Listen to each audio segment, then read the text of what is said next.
আয়নাঘরের আলামত ধ্বংসের অভিযোগ। বন্দীদের নির্যাতন অত্যাচার করতে ব্যবহৃত নানা সরঞ্জামই মেলেনি প্রধান উপদেষ্টার আয়নাঘর পরিদর্শনে। তবে কিভাবে গায়েব হলো আলোচিত এই আয়নাঘরের আলামত? ছোট ছোট রুমগুলোই কিভাবে এত বড় আকার পেল তা নিয়েও রয়েছে নানা জল্পনা।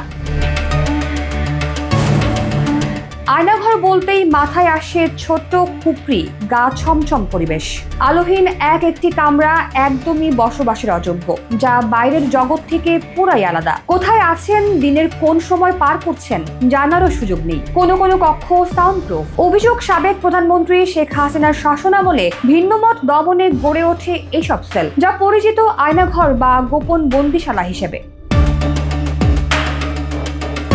অন্তর্বর্তী সরকারের প্রধান উপদেষ্টা প্রফেসর ডক্টর মোহাম্মদ ইউনূস পরিদর্শন করেছেন রাজধানীতে থাকা 3টি আয়নাঘর, যেগুলো বিগত সরকারের গোপন বন্দিশালা ও টর্চার সেল হিসেবে পরিচিত ছিল। কচুক্ষেত, আগারগাঁও ও উত্তরায় অবস্থিত এসব আয়নাঘরের একটি ডিজিএফআই এর, বাকি দুটো র্যাবের। প্রধান উপদেষ্টার সঙ্গে উপদেষ্টা পরিষদের সদস্য ও সরকারি কর্মকর্তারা ছাড়াও উপস্থিত ছিলেন গুমের শিকার হওয়া একাধিক ব্যক্তি ও গুম কমিশনের সদস্যরা। প্রধান উপদেষ্টার প্রেস উইং থেকে পাঠানো ভিডিও ও স্থির চিত্রে দেখা যায় আয়নাঘরের অন্দরের চিত্র। একটি ফুটেজ যেন কালের সাক্ষী, বিভৎস ইতিহাসের প্রতিচ্ছবি। তবে আয়নাঘরের চিত্র সামনে আসার পরপরই প্রশ্ন উঠছে এত আলামত ধ্বংসের বিষয়টি। অসংখ্য গোপন কক্ষের দেওয়াল ভেঙে কক্ষগুলোকে বড় করে দেখানো হয়েছে। পলেস্তারা ও রং করা হয়েছে একাধিক কক্ষের দেওয়ালে, যার কারণে মুছে গেছে দেওয়ালে খোদাই করা ও আঁকা বন্দীদের নানা কথা, গল্প।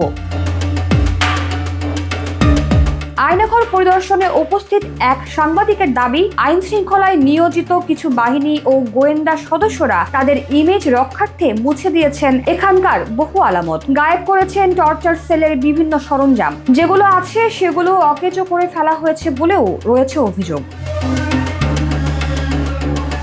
তিনি আরো জানিয়েছেন, আয়নাঘর নামক বন্দিশালাগুলো 24 ঘন্টায় সিসি ক্যামেরা দ্বারা নজরদারি করা হতো, তবে সেগুলো ইতোমধ্যেই সরিয়ে দেওয়া হয়েছে। কোথাও সিসি ক্যামেরার কিছু দেখা গেলেও এসব ক্যামেরার ফুটেজ গায়েব হয়ে গেছে। ভেঙে ফেলা হয়েছে অসংখ্য কক্ষের দেওয়াল, যেগুলোতে ফুটে উঠেছিল গুম হওয়া মানুষের নরক যন্ত্রণার দিনগুলোর গল্প।